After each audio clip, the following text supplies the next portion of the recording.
See, most of the good riders, Jeremy, Villeman, the two hot shots, all the hot properties are lined up pretty close to the inside.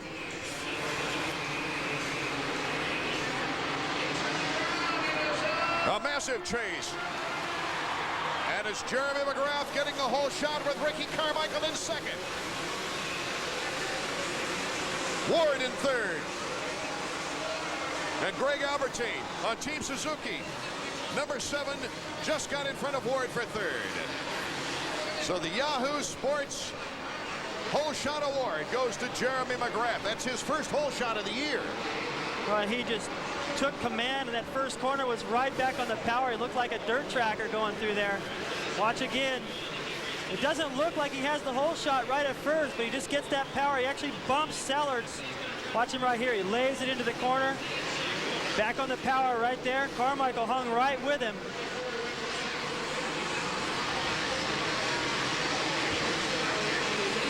Back to the live action. You see Jeremy already starting to pull away from Ricky Carmichael. He started with a 1.1 second lead, and now he's got it almost up to 2. Carmichael's got Greg Albertine behind him and Larry Ward, and they're separating themselves from David Villeman. Well, Villeman has proved he can come from behind. He gets better as the race wears on, but I don't think this track plays into that kind of favor as what he was able to do in Phoenix as well. He's not going to tear up as much, and what Villeman was really able to do well was pick different lines once the track deteriorated. Here it's going to hold up pretty good. Everyone's going to run basically the same pace throughout the race. There's Ward, number 10, riding with Payne, and Villeman right behind him. Villeman got a 6th place start in the last race. He was behind Greg Albertine for seemed like over half the race. Once he got around, he was able to close the gap pretty fast. That's going to happen again if he plans on catching Jeremy. Villeman, boy, hits that rut perfect. You have to. It's inches out here. 1 inch to the right, 1 inch to the left. You don't hit the line you want. Messes up your timing all the way down the straightaway. These guys have to be precise to go this fast. Winner of the shortened FIM Supercross series. He just continues to ride well. You can see McGrath going the other way in that shot. Villeman coming into the corner. Jeremy knows where he sits. I think Carmichael is going as fast as he absolutely can, and he is not able to stay with McGrath. McGrath has got a 6.6 second lead on Villeman. Villeman in 5th. There's Jeremy. Bound and determined coming into this Astrodome to recapture the Supercross momentum that he had after the first 2 rounds at Anaheim. Yeah, he wasn't afraid to speak very publicly about he really should have won San Diego, but had he not had some front brake troubles. He really feels like if he'd have known about Villeman, he could have won last week. That put a lot of pressure on him to come out here and win this time. I don't know if he did that on purpose or what, but he is definitely living up to it. Ricky Carmichael trying to hold on to his best finish, which would be second. He's picking up where he left off in the heat race, 54-second lap times. Something tells me that Jeremy McGrath is not going to settle into a pace here tonight. He'll never do that again, unless he's got a 20-second lead, and I just don't think in the field that's assembled this year for this 2000 series, he's ever going to have that luxury. Carmichael is actually hanging right there. You see him coming into the corner. He hasn't lost much time. This will give Ricky a big boost of confidence, and he's been training extra hard, knowing that he came into Anaheim thinking he was pretty close to being in the right kind of shape. It was a big wake-up call, dropping all the way to 8th, and he's been working really hard with O'Mara ever since. It's showing right now. Larry Ward is trying to move up for 3rd place against Greg Albertine. And I got to hand it to Ward. He started the season with a sore back. He crashed in San Diego and cracked a rib and hurt his arm. And here he is battling just 2 weeks later. Well, all he's got to do is move around Greg, and he's on the podium right behind his teammate. Put a couple Kawasaki's up there to get a little momentum over in that camp. Larry's beaten Albertine before. Just got to try to Remember those times, just go after him, and he better hurry because Velleman's coming, starting to close that gap a little bit. Endurance might be a factor with Ward. I'll tell you what, Art, is a factor with everybody. It's a matter of how smooth you ride. You know, you look at Kevin Windham, he's talking about how he's in great shape. He's able to put in laps at intensity at the Honda track, 25 lap mains. But in a race, it's different. Greg Albertine has been putting in lap after lap at Stefan Roncatta's track. He's been training very hard lately. Nerves. Well, that's what happened to Tim Ferry last week. He pulled out to a big lead. We saw that freight train battle of all the best riders in the world chasing him and closing the gap a little bit. He got nervous. His arms got tight. He couldn't ride his best. He dropped pretty far back in the field. Larry Ward trying to make a move in the whoops. Larry's so good in the whoops, using his height advantage. It looks to me like he's perhaps a little bit faster than Albie right now in some spots. And if he can get around, he'd be able to pull away. Albie's still riding a fine race. Ward hasn't been on the podium yet this year. Bar to bar we go. Albertine and Ward. Ward gets the inside block pass. That's just close. You know, Albie had to ride through there and just thread that needle, try not to hit any of those tough blocks, or Larry. Our leader, Jeremy McGrath. Look at this flawless style. Cuts the berm perfect. Goes through the whoops like they're not even there. It's McGrath, Carmichael, and Ward are top three with Villeman in fifth. We'll be back in a moment. RC's looking good in second, but the battle is for third with number 10, Larry Ward, riding with a broken rib, trying to hold off his former teammate here, Greg Albertine, number 7. And we see Villeman also trying to make a move on Albie. Here's Villeman to the inside. Villeman makes the pass. Can he make it stick? Yes, he does. So Villeman moves up another notch to 4th place. The Cobra, as he's known in France, has put together a great comeback already this season. That was last week, surprising McGrath, but I don't think he's going to surprise Jeremy this week. He's got his sights on 2 Kawasaki's now. You can see in that shot, just at the end of the whoop section, Carmichael going through the corner. So Villeman in some sections on the racetrack has him in sight. He doesn't have to look at the pit board to know where he is. That always gives you a little extra inspiration, knowing you can gauge from lap to lap, see if you're gaining or not. One thing is a fact, though, he's not going to surprise Jeremy McGrath one way or another here tonight. But he's only 2 points behind. Check out the pass once again. Now he just comes around the inside right there, takes away the line of Greg Albertine, cuts right in front of him to make sure he can't come back on him.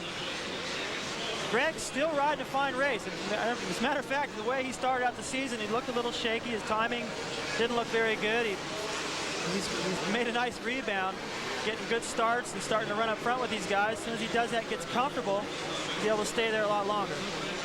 Villeman now chasing down Larry Ward for a podium spot. Villeman right now in a save as many points as you can situation. He trails Jeremy McGrath by more than 12 seconds. Well, after watching what happened in the past couple of races with Villeman, fitness is not an issue. It is a little bit of an issue with Ward with the injuries he's had. And we've seen Carmichael fade a little bit in the last 6 or 7 laps. So it's not out of the question that Villeman could still end up in second place in this race, but he's going to have to ride awesome to catch Carmichael if he can get around Larry Ward. Tries the inside, shows the wheel, look out! Can't quite get Larry Ward on that one. The seasoned veteran who's had 3 decades of 250 racing, Larry Ward, is not letting Villeman by easily. You can see Villeman is being very patient. This kid is so smart. It takes so much intelligence to be able to win a Supercross. It's not just speed. You got to be smart. Right there, he had a couple of chances to get in there, bump Larry, but I don't think he had enough of an edge on him to really make it stick. Both of them could have lost more time, or one of them could have gone down. A battle for third. Larry Ward not only wanting to save that podium spot, but he's looking at his best finish ever in Houston. Look at the Cobra, they call him. Villeman just cutting every corner a little bit tighter. Watch this. Villeman moves into 3rd place. I mean, Larry knew he was coming there, but the problem is down that straightaway, it's so hard to get through there and jump all those obstacles. I don't think Larry was comfortable to move over to the left side of the straightaway and try something new midway into the main event. Larry's had his problems this year, starting second in the opener and drifting back to ninth in other similar situations. A little bit better timing, jumps all the way up over that extra jump into the corner. Just shaves off about 10 feet of racetrack. He didn't have to go fast to do it. It's just a better line. Now the question is, can he catch Carmichael, Arthur? That's a big question with 9 laps remaining. That's a lap longer than a heat race. So much can happen in one of those. It's very possible. He's about 7 seconds in back of it. Boy, would that be a ride. Let's check it out. Stay focused. Chad Watts telling Ricky Carmichael. He put that 56-second lap time up there to try to keep him focused on something other than who's back there. Just race yourself, race the track. The problem with that 56-second lap time is it's a second slower than Jeremy and a second slower than Villeman. With McGrath now dominating and Ricky Carmichael number 4 in second. Let's go down to Davey. David Bailey's exactly right. David Villeman is the odd man out right now, the guy moving up, and Carmichael knows he's there because the lap before his mechanic Chad Watts put out Villeman coming. Well, that'll make you nervous. He's got a pretty good lead, but remember McGrath had about this same lead halfway into the main event last week and still wasn't enough. And we're talking about Jeremy McGrath. Look at that. Doesn't even have to put his feet down. Just incredible balance. You can watch his body and just tell exactly what he means to do. A reminder right now with this excitement underway, if you can't make it to the Supercross races, check in with PaceSupercross.com. They get the live webcast underway every race, and you, the fans, can call in after the race with questions. In fact, when I was on that show a couple of weeks ago, Ezra Lusk, who was in Georgia, called in to say, hey, I enjoyed the webcast. Everyone's listening in. Our leader, Jeremy McGrath. What a job he's done. He came back just like he said. He's been struggling on the start this year, too. He started out pretty good in Anaheim, but then it kind of went south from there. San Diego was terrible. Last week wasn't much better. He knew what he needed to do. The start is the main thing, and Jeremy, at times, I've talked to Skip Norfolk in the past, his mechanic while he was at Honda, and Jeremy will set his bike up for the start sometimes, even if it means he loses a little bit out there on the racetrack. If the percentages are in the start, that's where he'll set the suspension up so he gets off the line with the maximum amount of traction and no wheelie. McGrath has won 4 races here in Houston prior. If he wins this one, he would tie Bob Hanna and Mark Barnett as the winningest rider in this great traditional venue called the Astrodome. They've had an event every year here since 1974. 35 races, including several doubleheaders. And Jeremy McGrath has not had the benefit of a doubleheader win here in the Astrodome. Bob Hanna did, so did Mark Barnett. Well, I followed Hanna to one of those. I got second. I'll tell you what, at that time in my career, I was just stoked to be in second behind him. And I think right now, Carmichael, in one sense, would really like to be able to beat this guy, but staying as close to him for as long as he has in this race is a step better than last week. So he's got to be pretty happy. Carmichael looking for a second place finish. That would be his best of the season. We'll be right back, and the checkers should wave in just a few minutes.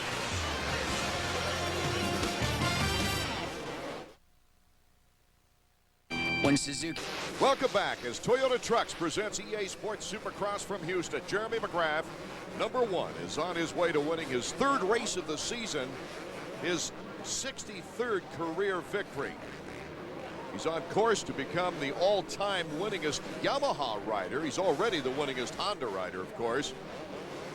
But should he win this race right here, it would be his 18th win on a Yamaha. Bob Hanna is the current Yamaha leader, career leader, with 20 Supercross victories. Now, this continues to be Yamaha's greatest start on a season as well.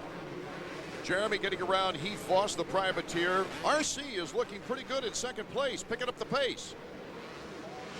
Yeah, Carmichael did pick up a second that time. You'll see him just enter that picture in the green going by.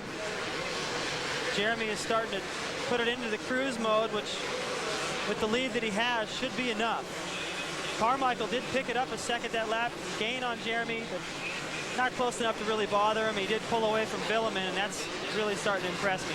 Carmichael has worked hard on his fitness, and I talked about it showing now about 5 laps ago. No, now it's really starting to show. This is where you start to get tired.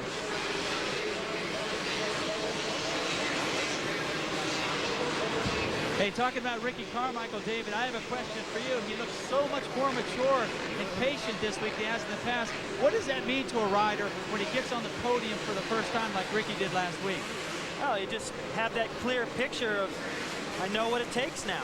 And anytime you visualize, which a lot of these guys do, the race beforehand, you've got a clear picture of what it takes. You know that your training is working, that you're on the right track. You just keep doing the same things, but you have a little bit more confidence. Well, Carmichael's riding with a lot of confidence right now, that's for sure. He's in second place, looking for his best finish of the year. And here in third place, 9:34, David Villeman. Villeman is looking for his 4th podium of the year. Well, this will be a fine ride, but it's 17 seconds or so behind, or like 13 seconds right there behind Jeremy. 17 back to Albertine. I think at this point, these guys are pretty tired. Things are pretty separated.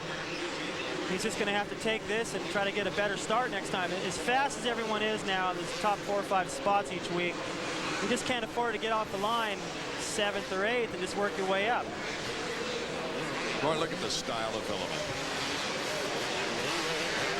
You see him looking over there on the triple. Well, I'm not gaining, so maybe I'm just going to have to settle for this 3rd. Still jumps that triple. Cuts the corner a little bit tighter. I really like that about this guy. He gets into corners and he doesn't waste any time getting out in that powder and the bumps. He cuts it early. It's right back out on the power. Riders on Yamahas have never won 4 races in a row to start the season before.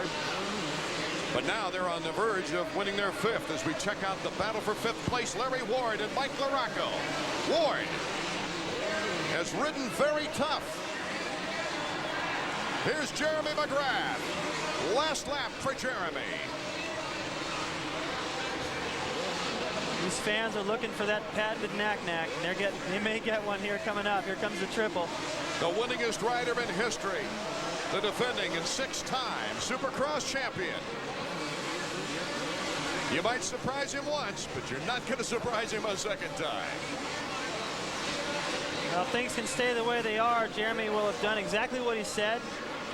He will prove that he is the best, the fastest, and he'll extend that point lead. 5 more points on Villeman. He will add to his points lead, obviously. And the checkers are out. And the checkers are starting to wave for Jeremy McGrath. His 3rd victory of the season. His 63rd career Supercross victory. And David, it's looking like Sherman's march through the Supercross season for Yamaha. So LaRocco did get around Larry Ward that final lap. LaRocco just came out of nowhere. You see Carmichael to tell Larry Ward there, hey, good job, teammate. But as soon as Carmichael went across the finish line, and he looked as though he'd won the race. He was happy that he stayed up there that long. He knows that what he's doing is paying off. Not quite as good as McGrath, but he's happy. And the two shake hands. Great sportsmanship between those 2 riders. Ricky Carmichael has got to be very proud of his best Supercross finish on a 250.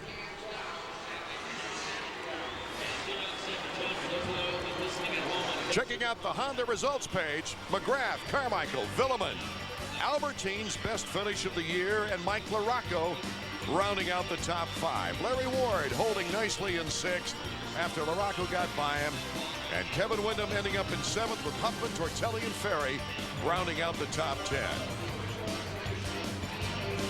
Well, it's interesting anytime when someone predicts what they're going to do and goes out and does it. It almost sounds like a Bob Hanna scenario. We'll be right back to the Astrodome to hear from our great winner and the runner-up in a moment.